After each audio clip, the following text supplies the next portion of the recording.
Okay, the Chapter 5 review material. I'm focusing this review on the areas that we did poorly on, and so I'm not really going to touch on mid-segments because everyone just did terrific, but I want to talk a little bit about perpendicular bisectors. Remember, if it's perpendicular bisector, then it must be perpendicular and bisect. It's that straightforward, okay? So the fact that DE is, this is the sign for perpendicular, DE is the perpendicular bisector of JL. That means JL is just sitting here innocently, and DE comes along and bisects it, okay? It doesn't mean that DE is being bisected. We don't know any information about that. All we know is that JL was just cut in half by DE, okay? That's all we know. So when they ask us what is going to be true and not true, we can take a look. DK is congruent to KE. So this right here is congruent to this right here. No, we don't have any information about that, okay? DE is perpendicular to JL. Yes, because they told us this is a perpendicular bisector. K is the midpoint of JL. Yes, because when we bisect something, it goes through the middle or the midpoint. DJ is congruent to DL. Yes, because a point that is on the perpendicular bisector is equidistant from both ends of the line, okay? And JE is congruent to EL. Yes, again, because E is on the perpendicular bisector, and a point that's on the perpendicular bisector is equidistant from the two sides, okay? This is the one that I talk a lot in class about. It reminds me of telephone poles being held up. But it could be anything. It could be a tree, you know, where you're holding something up by making the same lengths on either side, and you're trying to hold it straight up in the air, which is perpendicular, okay? So there was another picture of a perpendicular bisector. It looked a little funnier, okay? It's asked, the question was, if DE is 6, what other information do you know? So the first question I had to ask myself is, what is the bisector? See those two tick marks? Clearly that was cut in half, and there's my right angle. So that means that GE is bisecting FD, okay? So GE is bisecting FD. Here it is, FD being cut in half by GE. Because it's being cut in half, anything on the perpendicular bisector is equidistant from the ends of the line. So E is going to be equidistant from D and F, and G is going to be equidistant from F and D. Okay? So if they told you that this side was 6, we know that this side is 6. Right? Now we don't know for sure that this is 6, but if I told you that this was 10, you should be able to say, ah, this one over here must also be 10 then. Because it has to be equidistant. G is equidistant from both F and D. That's the definition of a perpendicular bisector. Anything that's on here, if I put a line right here on the perpendicular bisector, you would know that this must be congruent to this. Okay? That's the nature of the perpendicular bisector. So when you get one like this, you can draw it, and then any point that's on the perpendicular bisector is equidistant from the two ends. All right, now we had a little trouble with some of our, I think it might have been a trouble with language on our triangle inequalities. So the question was about, here's two sides of a triangle, what could the third side be? So, but before that, I noticed that instead of showing it like this on the test, they gave us words. So let's make sure we all understand what these symbols mean.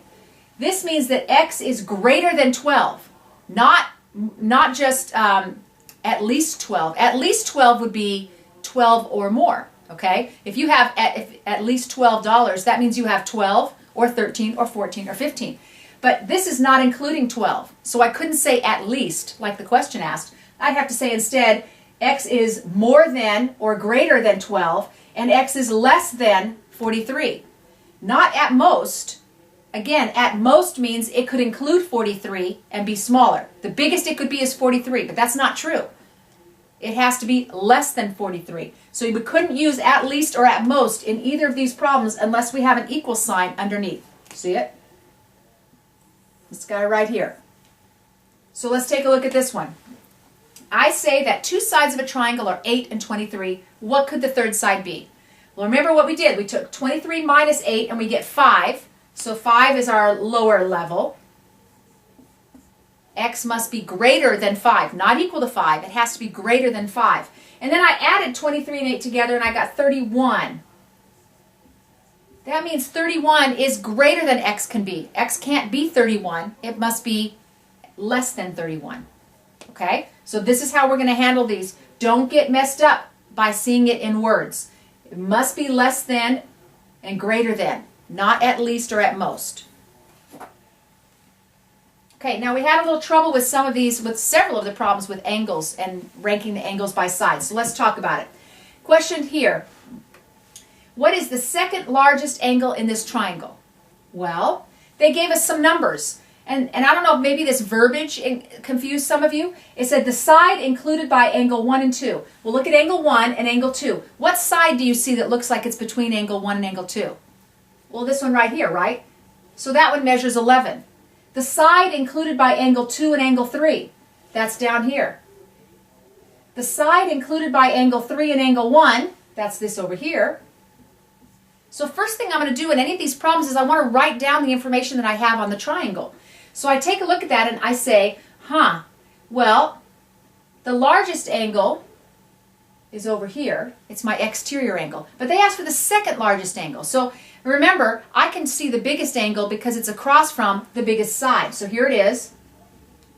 So the answer to this one is angle 1 is the second largest angle. Okay? The next one would be, look, angle 2 would be the next one down, and the very smallest angle would have to be angle 3 because it's across from the very smallest side.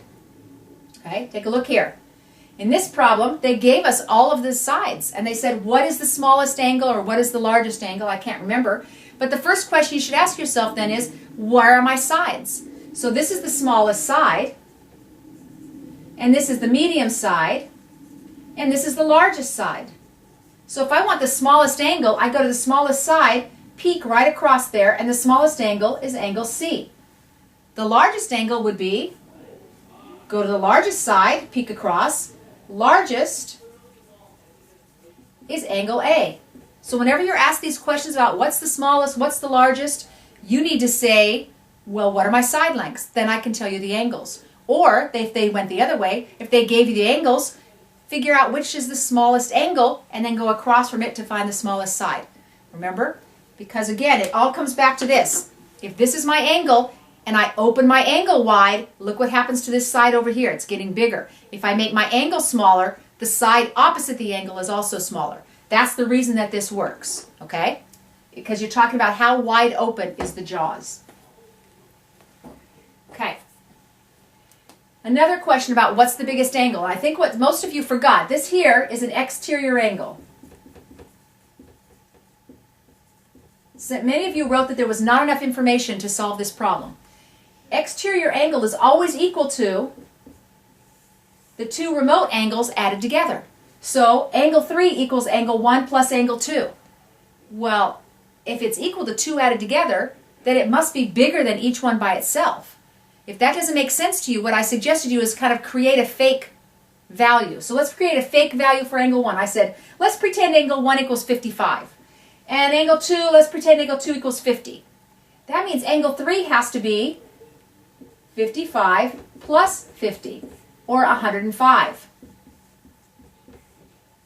Okay? It has to be those two added together. So if I took one of them away, angle 3 must be bigger than angle 1. Angle 3 must be bigger than angle 2. So the largest angle is angle 3. Now we just made these numbers up. I can't tell which is bigger between 1 and 2. I just made that up by looks, but I couldn't really tell. There would not be enough information for me to know which one is the smallest angle. But I know which one is biggest because the exterior angle is equal to the two remote interior angles added together. So it has to be bigger than each one by itself. Okay? Now, I don't know what happened here. There's some sort of a mental deficiency. But a lot of you missed here where it said, what is the point of concurrency of these angle bisectors? Well, first of all, angle bisector, you are looking for cute little marks just like this, right?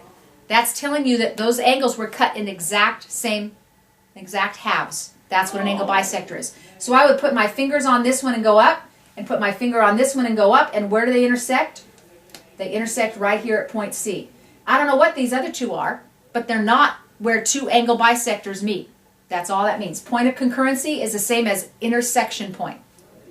Angle bisectors, you're looking for the angle bisector mark. So this ought to have been an easy answer, but a lot of you chose A, and I don't know why. So use those fingers or your pencil, trace it up, and find where the angle bisectors intersect. And our last problem. We're supposed to find out which is the relationship between this side and this side. And many of you said you didn't have enough information. But take a look down here at this bottom angle. I noticed that this says 97. How could I figure out what this angle is? Is it also 97? What would 97 and 97 be? Because I'm pretty sure a straight line always equals 180. So when you have a linear pair, which is what these are, you could take 180 and subtract 97 to find out what that other angle is. So we're going to do that. 10 minus 7 is 3. 17 minus 9, 83. So this angle here is 83. Well, let's clean that up a little bit. Okay? Now this goes back to having the hinge opened up, right? Side, angle, side. So if this hinge is open wider, it's going to have the largest side opposite it. I think 97 is bigger. That means AD is bigger than AB because the angle opposite it is bigger. So I think the problem that you had was that you didn't make the connection between the fact that you could find that missing angle. You have to use those tools like angles in a triangle add up to 180 or linear pair, straight line makes 180 degrees. You need to use those tools to find the missing parts, then you're going to do your comparison. So once we found out that they were different, then I know the one that's open more, the bigger one, 97, must have a larger side opposite it. Okay? So you have a worksheet. You need to do all of the problems on the worksheet and get prepared for a retake on this test.